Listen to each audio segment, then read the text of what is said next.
Joining me now is the top Democrat in the United States Senate, Chuck Schumer, Senate Minority Leader. Busy times. Thanks for coming on the beat, sir. My pleasure, Harry. In this campaign, as you know, Republicans closing by basically opposing Obamacare and opposing COVID relief. Senator, what's your party's response as voters are heading to the polls? Our party's response is we want a COVID deal. We want a big, strong, bold COVID deal. This is the greatest economic crisis since the Depression 75 years ago, the greatest health care crisis since the pandemic flew 100 years ago, and the only instrument to get us out of this is a big, bold federal package. Our problem, Harry, as you indicated there, but a little deeper, there are 20 Republican senators in the Senate who want no money. One of them said not one dime. They don't have any solution on how to get out of this, but they have this ideological fervor that government shouldn't do anything except tax cuts. They don't care about when that increases the deficit. And so they're just stuck. So McConnell has a bunch of senators who are running for re-election who say, help us, but then he's got close to the majority of his caucus saying zero money. And Nancy Pelosi and me, we'd both like to come to a good, strong COVID deal as quickly as possible. Now, we're not going to do the kind of emaciated thing that McConnell did, which leaves almost everything out. You know, no state and local money, no mass transit money, not close to enough money for testing and tracing and dealing with that. But to get a decent bill, a good bill, we came down $1 trillion. We're willing to meet them in the middle, but it's got to be a bill that's strong enough to help America. But once we get there, it could happen. Now, Mnuchin, he's negotiating, but he sometimes doesn't even have the ability. Right. And so you're dealing with people sometimes that can't even deliver on the compromise as it might be. The other big news, senators, today, you led a boycott of the committee's vote on Judge Barrett, the president's SCOTUS nominee. Why? The process is the most rushed, most partisan, least fair process on a Supreme Court nomination in the history of America. They are rushing this nominee through. This nominee's views are so far to the right that even Republican mainstream wouldn't vote for these kinds of positions, like get rid of ACA, well, some of them would. And the process is so unfair. Now, we don't want to give them a quorum. We don't want to participate in such an illicit process. So the rules of the Judiciary Committee are that you need 2 Democrats to send somebody to send a nomination to the floor, 2 of the minority party. We weren't going to participate in that. And if they obeyed the rules, things would have stopped. But of course, they just steamrolled over them as if the rules didn't exist. And this is so typical of Lindsey Graham and of Mitch McConnell. Mitch McConnell, Larry, has defiled the Senate like no person in this century. He has made it into a nasty, hypocritical body. The hypocrisy of McConnell will go down in history, calling for Merrick Garland not to be appointed 8 months before the election, so we should wait. And then 8 days before the election, he's willing to put a nomination forward. It's total rank hypocrisy. Why are they doing it? Look. And Senator, the hard right. Well, let me ask you about the hard right paymasters who run the right wing of the Republican Party and run McConnell don't want a bill, so these guys are not for a bill. They want to put on the Supreme Court someone who is so far over that they know they could never accomplish those goals legislatively, but in the one unelected body, the courts, they can. So they're rushing her through. And let me ask you about that, because you came out today there in front of Congress. You were joined by the ranking member, the Democrat, Senator Feinstein. You're criticizing Lindsey Graham. I think you've been clear. I think people hear you, and a lot of people understand the evidence for that. She, of course, ended those hearings by saying she thought that Graham led some of the best Supreme Court confirmation hearings ever. Do you agree with her on that? And do you think she will definitely be the chair should Democrats win back the Senate? Well, just let me say one thing. I had a long and very serious discussion with Senator Feinstein after she uttered those remarks. That's all I'm going to say about that right now. I will say today she was very strong in her statement that we should boycott the hearing. You don't want to go further than that, although it sounds like you two disagree based on what you've said about Graham. I'll leave it at that for now. Let me ask about the other piece of this, which is the Democrats say that McConnell helped lead the hijacking of the Obama Supreme Court vacancy, and they changed, at least for about a year, the number of justices on the court. Are you open to changing the size of the court through legislative measures in the future, or is that to you a non-starter? Okay, what I'd say is this. First, we have to win the majority, and I'm doing everything we can to win the majority, because if we don't, it's all moot. We won't be able to do a thing, and McConnell will run the Senate in the same autocratic, hypocritical, nasty, almost vituperative style that he does now.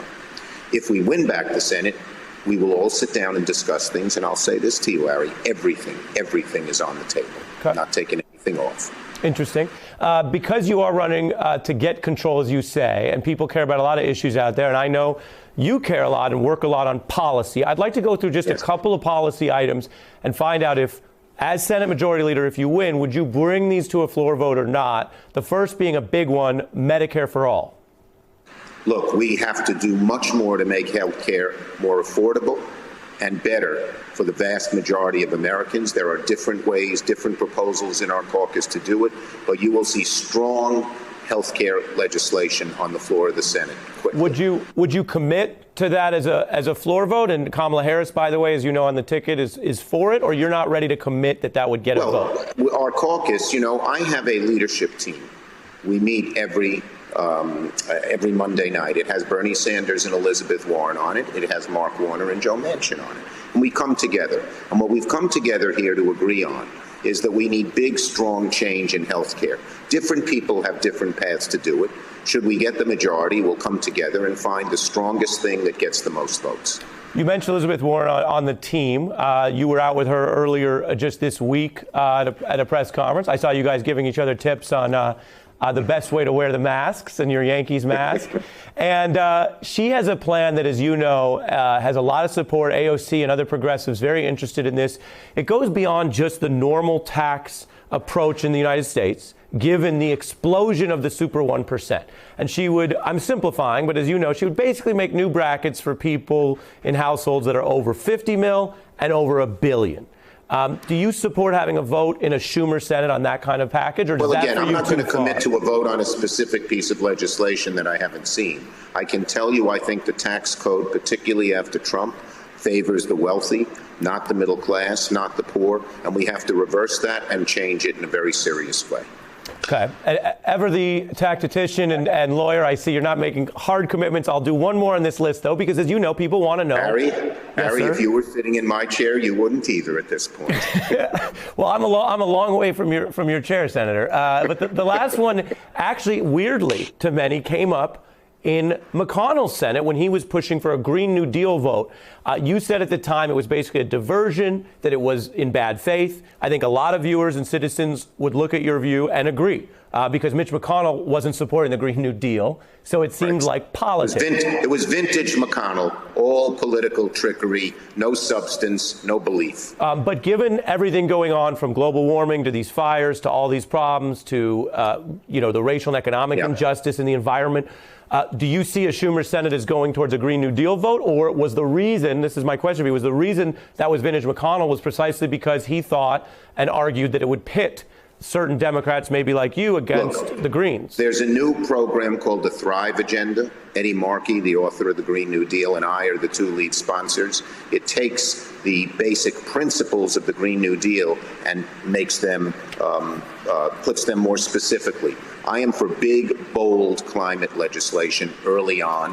One of the things that I've introduced already, which Biden put into his platform, is called Clean Cars for America, which would take all internal combustion engines off the road by 2040. And guess what? We've worked this legislation. I like to take big, bold ideas and then make them passable, get the votes. Guess who's for this for the first time? All the unions, AFL-CIO, IBEW, UAW, because all the new electric cars will be made in America with strong union labor.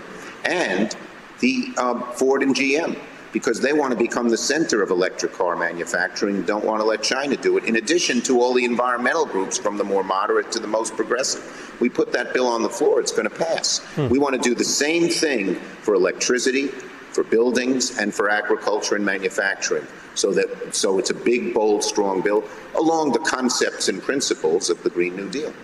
Really interesting. Won't be the same. The Green New Deal is not legislation. It's, goals. A plan, a prism to view some of the issues. Well, look, these are a bunch of important policies, so I appreciate you going back and forth with me on them as voters make up their mind. The other thing I want to show for you, you may or may not like as much, but it's definitely a criticism that's out there, and I want to give you the chance to respond to it, which is, for years, there's a view among some progressives that on certain big issues, Senate Democrats, they don't fight hard enough. A lot of people, as you know, are concerned that Donald Trump is openly attacking election integrity. There's reporting that Republicans might actually try to somehow steal states that go to Biden by overriding them with faithless electors or fraudulent electoral college votes. So I want to show you from someone that you may or may not agree with, but Michael Moore thought that Senate Democrats really blew it and didn't fight hard enough in 2000. Let's take a look. Mr. President, the objection is in writing, signed by a number of members of the House of Representatives, but not by a member of the Senate. Is the objection signed by a member of the Senate? Not signed by a member of the Senate. The Senate is missing. Is the objection signed by a senator?